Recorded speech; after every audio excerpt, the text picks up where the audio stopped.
किशोर मोहिते यांच्या परिवाराला कोणी मदत केली ह्या अपघातानंतर हे आपण आता जाणून घेणार आहोत. पण त्यात पूर्वी थोडंसं मी रिवाइंड करू इच्छिते की तुम्ही कांताला कसे भेटलात. तुमचं लव्ह मॅरेज आहे, ते कसं काय घडलं? म्हणजे मला वाटतं ती महाराष्ट्रीयन नाही आहे ना? नाही, ती सिंधी आहे. सिंधी आहे. बरं, मग एका मराठी मुलावर सिंधी मुलीने प्रेम कसं केलं? ते एक देवाची योजना असेल. मी बरोबर, मूळ जन्म माझा पुण्याकडचा. बरं, फोर्ट मध्ये आमचं मुख्य ऑफिस आहे. बरं, या आईने चालू की आता 2-3 वर्ष इथे करून परत जायचं. बरं, 88 लाच माझी आणि तिची गाठभेट झाली. केमिकल रिएक्शन म्हणतो आपण त्याला, लव्ह ॲट फर्स्ट साईट. अरे वा. म्हणजे तुमच्याकडून का तिच्याकडून सुद्धा?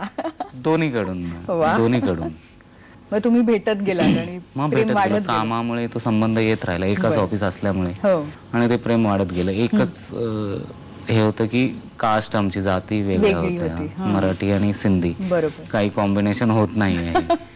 पण मन जुळली होती. हां, आणि त्यात एक जमेची बाजू म्हणजे तिचं मराठी एवढं सुरेख की माझ्यापेक्षा चांगलं अरे मराठी वा. तिचं. आणि तुम्ही पुणेरी असून मी तुमच्यापेक्षा चांगलं ती मराठी सांगायची की तुझं मराठी चुकीचं आहे. मग तर असं तुम्हाला म्हणजे काही विरोध झाला का घरातून? दोन्हीकडनं मला विरोध होता, कारण जाती वेगळ्या होत्या. बर, हे 88 ला जे प्रेम जुळलं ते पूर्णत्वास जायला 92 उजाडायला लागलं. बरं. मग प्रेमाची परिणिती लग्नात कशी झाली? एकच पॉइंट सोडला तर आम्ही आमच्या दोघांच्या घरच्यांना आम्ही सांगितलं की बाकी काही प्रॉब्लेम आहे का, बरोबर, की कामाला व्यवस्थित नाहीये हो. किंवा काही इतर प्रॉब्लेम आहेत का, तो आम्ही मॅनेज करू म्हटलं. पुढचं लाईफ आमचं आम्ही मॅनेज करू. तुम्हाला विचारतोय कारण तसं म्हणजे संस्कार त्यांचे नसते. आशीर्वाद तुम्हाला खरं तर आवडलेच आवडले आवडते. नाही, आणि संस्कार नसते तर आम्ही तसं पण केलं असतं, पण आम्ही तुमच्या संमतीनेच आम्हाला करायचं. बरोबर आहे. असं कन्व्हिन्स करत राहिलो आम्ही 92 पर्यंत. 92 ला डिसिजन घेतला की करायचंय. माझ्या घरच्यांनी संमती दिलेली, होकार दिला.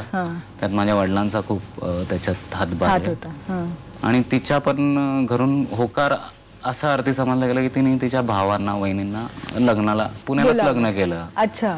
आणि त्यांनी पाठवून दिलं तिथे आणि मला आमंत्रण दिलं की तुम्ही लग्न झालं की घरी या.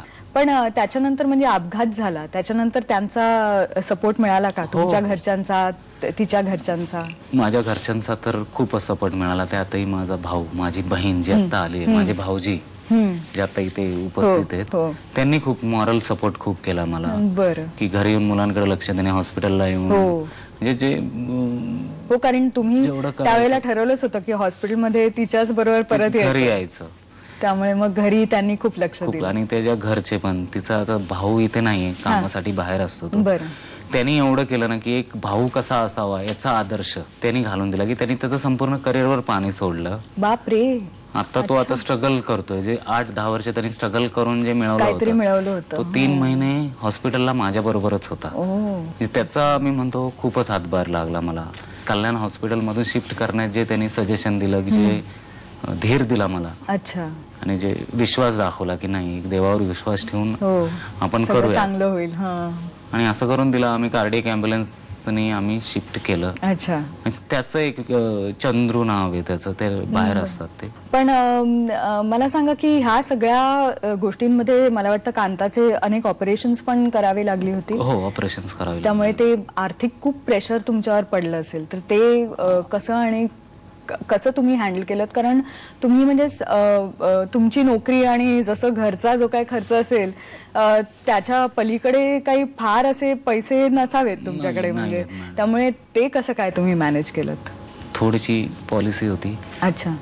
थोडासा कंपनीच्या नियमात बसणारा एक सपोर्ट कंपनीने मला केला. बरोबर. माझे मित्र, परिवार यांनी काही मदत केली.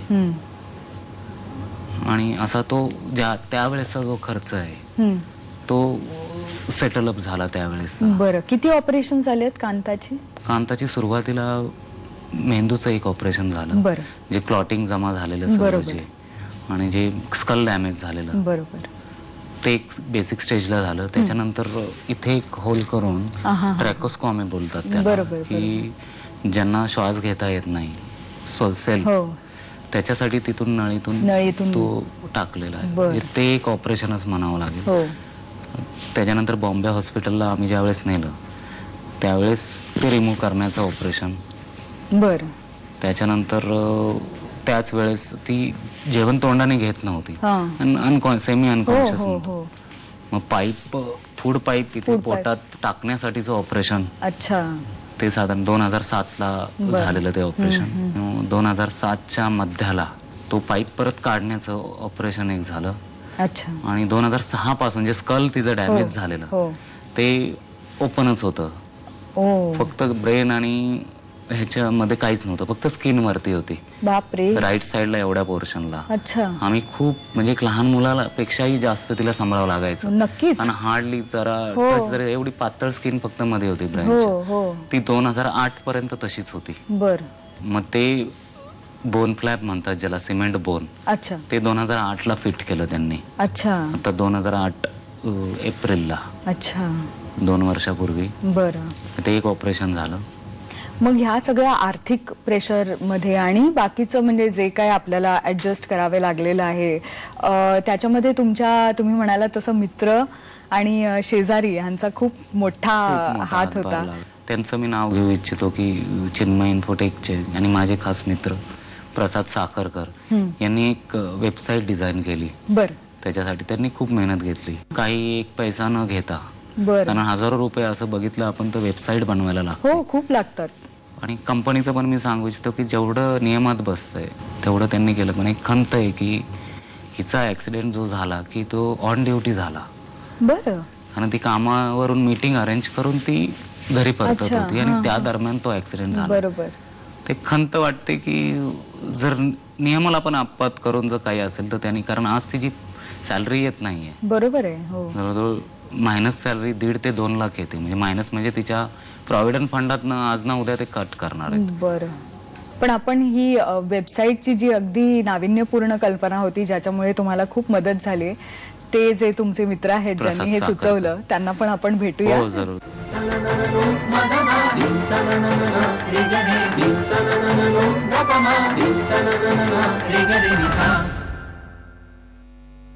तुम्ही म्हणजे मला खरंच अभिनंदन आणि कौतुक करायचं तुमचं की तुम्ही ही अगदी आधुनिक आणि वेगळी अशी कल्पना वेबसाईटची कशी काय तुम्हाला सुचली आणि कशी सुचवली. खरं तर असं बोलू नये, पण फॅक्ट असं आहे ना की जेव्हा कांता हॉस्पिटलमध्ये होती, जेव्हा ऍक्सिडेंट झाला, 80% ब्रेन डॅमेज सांगितलेलं. हो. मला असं त्यावेळेला वाटलेलं कांता गेली तर बरं. अच्छा.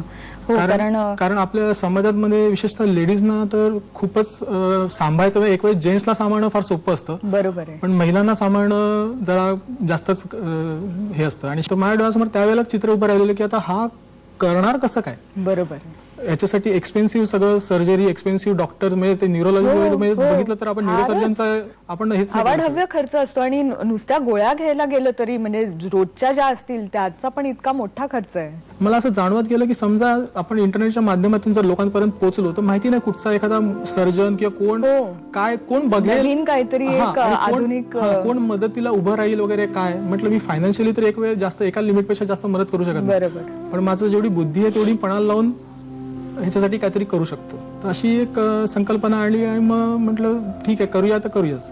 आणि ती कुठल्या साली तुम्ही ती वेबसाईट लॉन्च केली?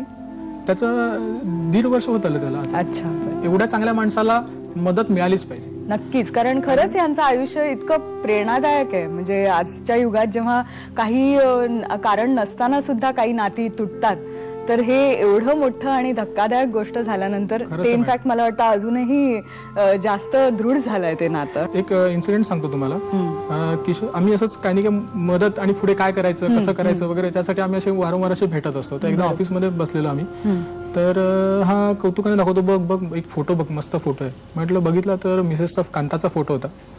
तर हसतानाचा फोटो होता. म्हणजे ती हसते आणि त्याचा त्याने फोटो काढलेला. तर बघ ती हसली ना, त्याने फोटो काढला. ह्या गोष्टीचं मॅडम मला एवढं हे झालं ना की मी पण थोडासा विचार करण्याला हे झालं की एखादा माणूस किती तरसू शकतो एखाद्या गोष्टीसाठी. असं माझी बायको किती वेळा छान हसते, किती वेळा काय काय बोलते, आणि माझं बरेचदा लक्षात नसतं. मी आपला लॅपटॉप घेऊन तिकडे बसलेला असतो आणि माझं काय तिच्याकडे, तिच्या बोलण्याकडे काय लक्ष नसतं. म्हटलं आपण कुठे चुकतोय, आपण किती ह्या गोष्टीमध्ये. एखादा माझा मित्र तो नुसतं साधं हसणं, बोलणं, शब्द ऐकणं, तिला आठवणीने तो फोन करतो, घरी ऑफिसमधून वगैरे किती कामात बिझी असला, किती काही असला तरी तो ऑफिसमधून वेळ काढून तो तिला फोन करतो, कांताशी बोलतो असं. आणि अक्षरशः माहिती लहान मुलांसारखं बोलणं असतं. खरंच वेबसाईट खूप चांगली केलेली आहे तुम्ही, त्याच्याबद्दल खरंच अभिनंदन. आणि ह्या वेबसाईटच्या मुळे काही असे वेगळे अनुभव तुम्हाला आलेत का किशोरजी? हो, आलेले आहेत. काही डॉक्टर्सनी फोन केले मला, काही फिजिओथेरपिस्टनी सजेशन्स दिले मला, काही त्यातनं फायनान्शियल हेल्प झालेली आहे त्यातून, आणि काही सामान्यातल्या सामान्य माणसाने सुद्धा ते लेख वाचून आणि वेबसाईट बघून जे त्याच्या परीने करता येईल, सजेशन करता येईल किंवा काही हेल्प करता येईल तशी मला केलेली आहे. खरंच म्हणजे एका जीवघेण्या अपघातानंतर काही जर पॉझिटिव्ह बघायचं असेल त्याच्यातून मिळालेलं, तर हे लोकांचं जे सहकार्य आहे, जो चांगुलपणा माणुसकीचा दिसलेला आहे, ते सगळं म्हणजे आपल्याला जाणवतं. प्रत्येकाची नावं घ्यायला गेले तर हजारो लोक होते. प्रत्येकाने काही ना काही शेअर आपला त्याच्यात केला की त्यांचं खरंच म्हणजे ह्या माणुसकीची दुर्मिळ बोलतो आपण, ते आमच्या इथे येऊन बघावी. नाही, खरंच म्हणजे मुंबईसारख्या ठिकाणी पण असं म्हटलं जातं की शेजारी माहिती नसतात शेजाऱ्यांना, पण तुमच्या येऊन आमच्या इथे बघावं मॅडम, की तिला कुठे न्यायचं असेल आम्हाला तर एवढे जण जमा होतात की बाबा तुम्ही थांबा असं म्हणावं लागतं. तुमच्या शेजारी ज्या आहेत त्या आपल्या स्टुडिओमध्ये आज आलेल्या आहेत. सुजाताजी नमस्कार. तुम्ही इकडे आलात तर तुम्ही 4 शब्द इकडेच आम्हाला सांगा. मिसेस कांतांचा स्वभाव होता की वेळेचं मॅनेज त्यांना छान करायला यायचं. जसं आता मुलाला भर होते, पण आता ऑफिसला पण जायचं, पटपट पेपर चालणार. आता खाली गेले मुलाला सोडायला, आता पटकन राऊंड मारून येणं, स्वतःच्या तब्येतीची काळजी घेणं, त्याचबरोबर स्वतः योगा करणं, मुलांना पण योगा करायची सवय. म्हणजे जे करारी व्यक्तिमत्व होतं ना, ते त्यांच्यामध्ये होतं आणि त्याच्यामुळे पूर्ण कुटुंब कसं एकदम मजबूत होतं. तोच भाग जेव्हा विस्कळला तेव्हा थोडंसं हे झालं, पण त्यांनी एकदम मस्त करून, कारण पाया मजबूत होता, त्यामुळे त्याच्यावरची इमारत पण तशीच खंबीर आहेत. जेव्हा जेव्हा मुलांच्या परीक्षा असतात ना, तेव्हा ही लोक हॉस्पिटलमध्येच असतात. 2 महिने, 1 महिना, वार्षिक परीक्षा असते, सामायिक परीक्षा असते, पण प्रत्येक वेळी मुलांनी एकमेकांचा अभ्यास, माझं एवढं झालं का बघ, माझं एवढं झालं का बघ, स्वतःचा स्वतः अभ्यास, आणि ते पण टक्के चांगले मिळवले. म्हणजे एवढं हे ते मम्मीमुळेच असेल आणि पप्पांमुळे. तुम्हाला विचारते की कांताची जी पर्सनॅलिटी आहे, जी म्हणजे अशी मला जाणवते, पहिल्यांदाच मी कांताला पाहिलं तरीही, तर तुम्ही तिच्याबद्दल आणि तिच्या पर्सनॅलिटी बद्दल काय बोलाल? एक डायनॅमिक लेडी, जिची विल पॉवर खूप स्ट्रॉंग होती आणि अजूनही आहे. मी तर सांगतो की ह्या घटनेतनं ती आता ज्या परिस्थितीत आलेली आहे, आणि एक घटना होती की ज्याच्यात ती बेशुद्ध झालेली आहे. बरोबर. पण आता जी घटना आहे की ती थोडं बोलू शकते, रिॲक्ट करू शकते, मेमरी तिची इंटॅक्ट आहे. ह्यात तिचा विल पॉवरचा 99% वाटा आहे आणि आमचा मेहनतीचा 1% वाटा आहे. ज्यावेळेस आम्ही लग्न केलं त्यावेळेस भाड्याच्या खोलीत होतो ना, आमच्याकडे फर्निचर होतं, काही होतं. एक सिंपल गादी आम्ही हे करून, पण तिने जे जिद्द करून पैसा जमा करत करत स्वतःचं घर घेतलं आणि एक मध्यमवर्गीयांचं जे सुखवस्तू म्हणू शकतो, नक्कीच त्याप्रमाणे तिने जे आता घर बनवलं की त्याच्यात 99.99%चा तिचा वाटा आहे. हार्डली 0.0001चा माझा वाटा आहे. एवढं विल पॉवरनी तिने घरास पुढे नेलं, घरांबरोबर नातेवाईकांची संबंध केले, वडिलांची सेवा, आई वडिलांची, माझ्या आई वडिलांची, म्हणजे तिच्या सासू सासऱ्यांची एवढी सेवा केली की ते माझं ऐकायचं नाही पण तिचे ऐकायचे. आमच्या कंपनीतर्फे एक फॅकल्टी म्हणजे एक लेक्चर देण्यासाठी बोलवलं जायचं. ती जे डिपार्टमेंट हँडल करायची की ती ऍडव्होकेट आणि जजची ती आर्ग्युमेंट करायची विदाऊट LLB. तेवढं तिने एक्सपिरियन्स आणि नॉलेज तेवढं गेन केलं होतं की लॉ मध्ये तिला इंटरेस्ट होता, डिपार्टमेंट तिचं लॉ रिलेटेड होतं. तेवढा एक्सपिरियन्स गेन करून तिने नॉलेज वाढवलं आणि जे पिनल कोड वगैरे सगळं जे असतं ते सगळं आत्मसात करून ती आमच्या कंपनीची बाजू मांडायची. पण तिचं व्यक्तिमत्व इतकं म्हणजे दुसऱ्यांना प्रफुल्लित करणारं होतं, उत्साह देणारं होतं, सळसळता उत्साह की प्रत्येक गोष्टीत लीड घेणार. पण तिने ज्या पद्धतीने नाती जोडली त्याच्याबद्दल आपण आधी पण ऐकलेलं आहे, तुमच्या मित्राकडून ऐकलेलं आहे, पण आता आपण तिच्या एका कलीग कडून ऐकणार आहोत जिने तिच्या हाताखाली काम केलं होतं. अशी मीनल बोले आपल्याकडे आलेली आहे स्टुडिओमध्ये, तर तिचं स्वागत करूया.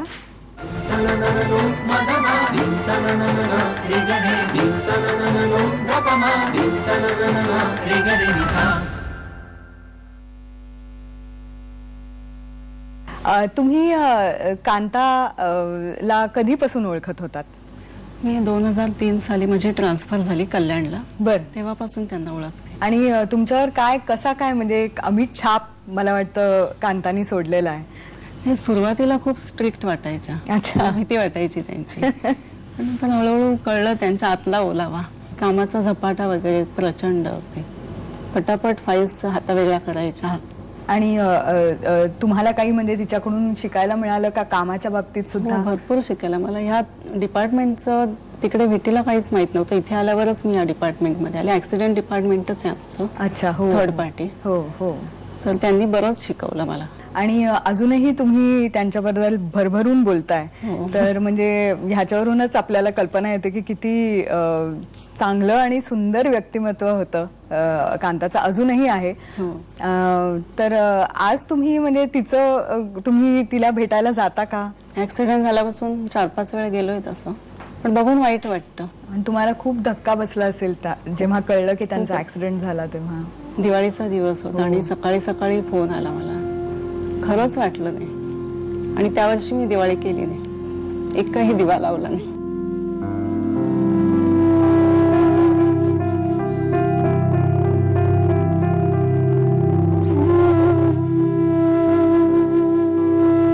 तुमच्या घरच्यांना आपलंसं करणारी कांता, आपण काही तुमचे घरचे इकडे आलेले आहेत स्टुडिओमध्ये, तुमची बहीण आलेली आहे, तुमचे भाऊजी आलेले आहेत. तर आपण त्यांच्याचकडून जाणून घेऊया की कसं त्यांचं प्रेम आधी नकारातून सुरू झाल्यानंतर कसं पॉझिटिव्ह झालं.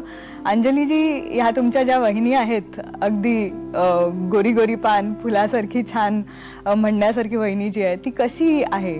आमच्या दोघांचा, माझ्या आणि माझ्या मिस्टरांचा या लग्नाला होकार होता. अच्छा. आमच्या घरच्यांचा नकार होता, पण आम्ही त्याला खूप धीर दिला. बरं. आणि मुंबईला गेल्यानंतर आम्हाला माहेरी गेल्यासारखं वाटायचं की आई जे जे करते प्रत्येक सणाला गेल्यावर ते कांतानी केलं. आणि खूप आम्हाला ती धीर द्यायची की या ताई, सुट्टीत या, राहा इथे, आराम करा. कधीच तिने मला काम करू दिलं नाही. म्हणजे ऑफिसला जाऊन ती सगळं आमचं व्यवस्थित करून जायची. आणि तिला असं झोपलेलं आम्हाला आतापर्यंत आम्ही कधीच तिला पाहिलेलं नव्हतं. कायम कामात पटपट पटपट सगळी कामं करायची, सगळ्यांना व्यवस्थित पाहायची ती, आणि मग ती ऑफिसला जायची. आणि सगळं आम्हाला करून ठेवायची की ताई काय लागेल ते तुम्ही घ्या, मी संध्याकाळी आल्यावर परत सांगा मला काय हवंय तुम्हाला. आणि खूप म्हणजे ती आम्हाला, आणि अशी ही नेहमी कामात असणारी, सतत धावपळ करणारी, एकदम तिला असं झोपलेलं पाहिल्यापासून आम्ही सगळेजण एकदम कोसळलो. आणि फक्त आता मला एकच सांगायचं की आपण पुराणात एक कथा ऐकतो की सत्यवान आणि सावित्री, की यमराजाकडून सावित्रीने सत्यवानाचे प्राण मागून घेतले या कलियुगात. म्हणजे माझ्या भावाचं मला इतकं कौतुक वाटतं की आमच्या घरात तो सगळ्यात लहान आहे आणि त्याची बायको अशी असताना सुद्धा, मी पुण्याला असते, माझे वडील आजारी असायचे, सारखे त्याचे फोन, वडील आजारी आहेत, मध्ये माझी बहीण गेली, पण त्याने कधी असंच नाही की माझी बायको आजारी आहे. सगळ्यांवर त्याने बरोबर लक्ष दिलं, सगळ्यांचं व्यवस्थित केलं. आणि या कलियुगात की आपण नेहमी म्हणतो की पत्नीच पतीचं करते, पण एक पती आपल्या पत्नीची किती सेवा करू शकतो याचं उदाहरण म्हणजे माझा लहान भाऊ.